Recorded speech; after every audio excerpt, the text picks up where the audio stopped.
नमस्कार, छायाच रेसिपीजमध्ये आज आपण बाजरीच्या पिठापासून मस्त असा नाश्ता बनवणार आहोत। तर यासाठी इथे मी 1 कप बाजरीचं पीठ घेतलं आहे। आता यामध्ये बारीक चिरलेला कांदा घालायचा आहे। तर इथे मी मध्यम आकाराचा कांदा बारीक चिरून घेतला। यानंतर यामध्ये बारीक चिरलेली कोथिंबीर घालायची आहे। बारीक चिरलेला कढीपत्ता घातला यामध्ये। अर्धा चमचा जिरं घालायचं आहे आणि यानंतर चवीप्रमाणे मीठ घालायचं यामध्ये। तर इथे सगळं साहित्य घालून झालं आहे। आता यामध्ये पाणी घालायचं आहे। तर इथे 1 कप आपण बाजरीचं पीठ घेतलं, तर यासाठी आपल्याला साधारण 2.5 ते 3 कप पाणी लागेल। तर सुरुवातीला इथे मी 2 कप पाणी घालते, 1 कप आणि हा दुसरा कप। तर आधी हे मिक्स करून घेऊया। याच्यातल्या सगळ्या गुठळ्या काढून घ्यायच्या आहेत। तसं बाजरीच्या पिठामध्ये जास्त गुठळ्या होत नाहीत, पटकन ह्या निघतात। तर हे पीठ पहा तयार आहे। आपल्याला याचं अगदी पातळ असं बॅटर तयार करायचं आहे। आता हे परफेक्ट आहे। आता हे आपण 10 ते 15 मिनिटं झाकून ठेवणार आहोत आणि नंतर जर लागलं तर आणखी यामध्ये आपण पाणी घालू। तर हे झाकून बाजूला ठेवून देऊया। तोपर्यंत याबरोबर खाण्यासाठी मस्त अशी शेंगदाण्याची चटणी बनवूया। तर इथे मी अर्धी वाटी भाजलेले शेंगदाणे घेतले, सोलून घेतलेत। यानंतर यामध्ये 1 मोठा चमचा भाजलेली चण्याची डाळ घालायची आहे। इथे मी लाल मिरच्या घेतल्यात, या मी 10 ते 15 मिनिटं पाण्यामध्ये भिजत ठेवल्या होत्या, म्हणजे पटकन बारीक होतील त्या। इथे 7 ते 8 पाकळ्या लसूण घेतला आहे। यानंतर चवीप्रमाणे मीठ घातलं आणि 1 चमचा दही यामध्ये घातलं आहे। तुम्ही याऐवजी लिंबाचा रससुद्धा घालू शकता आंबटपणासाठी। आता यामध्ये पाणी घालून ही चटणी वाटून घ्यायची आहे। तर इथे पाहू शकता मी चटणी वाटून घेतले, बाउलमध्ये काढून घेऊया। चटणीवर घालण्यासाठी आता फोडणी तयार करूया। तर इथे मी तेल गरम करून घेतलं, त्यामध्ये मोहरी आणि कढीपत्ता घालून फोडणी तयार केली। ही फोडणी चटणीवरती घालायची आहे आणि मस्त अशी आपली चटणी तयार आहे। शेंगदाण्याची चटणी खूपच छान लागते आपल्या या नाश्त्याबरोबर।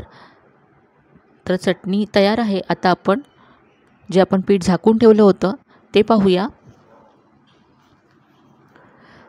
मिक्स करूया याला। तर हे पीठ पहा आधीपेक्षा घट्ट झालं आहे थोडं। यामध्ये थोडंसं पाणी आणखी घालावं लागेल। तर इथे मी अर्धा कप पाणी घेतलं आहे। तर आतापर्यंत मी यामध्ये 2.5 कप पाणी घातलं, तर 1 कप बाजरीच्या पिठाला मला 2.5 कप पाणी लागलं। याचे आता आपण डोसे बनवणार आहोत। डोसे बनवताना तुम्ही काही गोष्टी इथे लक्षात ठेवायच्या आहेत की प्रत्येक वेळेला डोसा घालताना तुम्हाला हे पीठ असं तळापासून मिक्स करून घ्यायचं आहे आणि मगच डोसे घालायचे आहेत। डोसे घालताना तवा डोसे घालायच्या आधी अगदी कडकडीत असा गरम करून घ्यायचा। नंतर गॅसची फ्लेम मीडियम करायची आणि नंतर थोडंसं वरून असं हे पीठ घालायचं। तर आता आपण डोसे घालूया। तर इथे पहा पॅन अगदी मस्त कडकडीत असा गरम करून घेतला आहे मी। यानंतर पहा असं थोडंसं तेल लावायचं। मी इथे ब्रशने लावते, तुम्ही कांदा अर्धा चिरून त्याने सुद्धा लावू शकता। तेल लावल्यानंतर गॅसची फ्लेम मीडियम करायची आणि नंतर हे पीठ तळापासून मिक्स करून घ्यायचं आणि मग हे पीठ तव्यावरती थोडंसं वरून पसरवून घालायचं। तर पहा आधी कडेने घालायचं आणि मग सेंटरला असं हे पीठ घालायचं आहे। पहा थोडंसं वरून घातल्यामुळे अशी छान जाळी येते आणि तवासुद्धा गरम आहे, त्यामुळे जाळी छान येते। तर यामध्ये इनो सोडा काहीही न घालता तुम्ही पाहू शकता मस्त जाळी आली याला। तर आता मीडियम फ्लेमवरती हा डोसा वरून ड्राय होईपर्यंत आपल्याला भाजून घ्यायचा आहे। तर लगेचच 2 ते 3 मिनिटांमध्ये हा डोसा वरून ड्राय होतो। तर तुम्ही पाहू शकता वरून हा डोसा ड्राय झाला आहे। तर आता यावरती तेल सोडायचं आहे। तर कडेने अर्धा चमचा तेल सोडून घ्यायचं, म्हणजे डोसा पटकन निघून येतो आणि त्याच्या कडा सुटून येतात।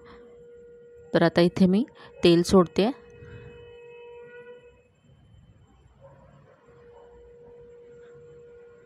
आता गॅसची फ्लेम स्लो करायची आणि अगदी मंद स्लोवरती हा डोसा कुरकुरीत होऊ द्यायचा।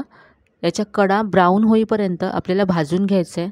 वरूनसुद्धा याचा रंग ब्राऊन दिसायला लागतो. तर पहा आता हा डोसा तुम्हाला दिसत असेल पूर्ण ब्राऊन होत आला आहे. कडा याच्या अगदी ब्राऊन झाल्यात, कडासुद्धा निघून आल्यात. तर आता हा डोसा आपण काढूया. तर हा डोसा उलटायची गरज नाही आहे, पण इथे मी तुम्हाला हा उलटूनसुद्धा दाखवते याचा रंग.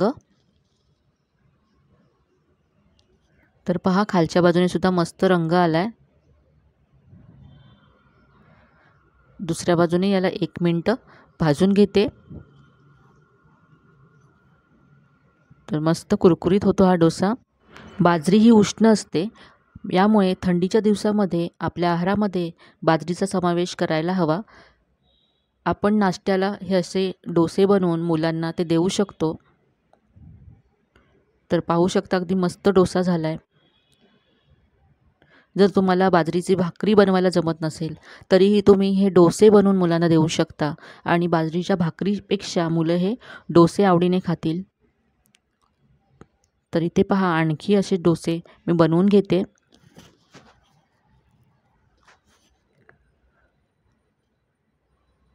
मस्त रंग आलाय पहा.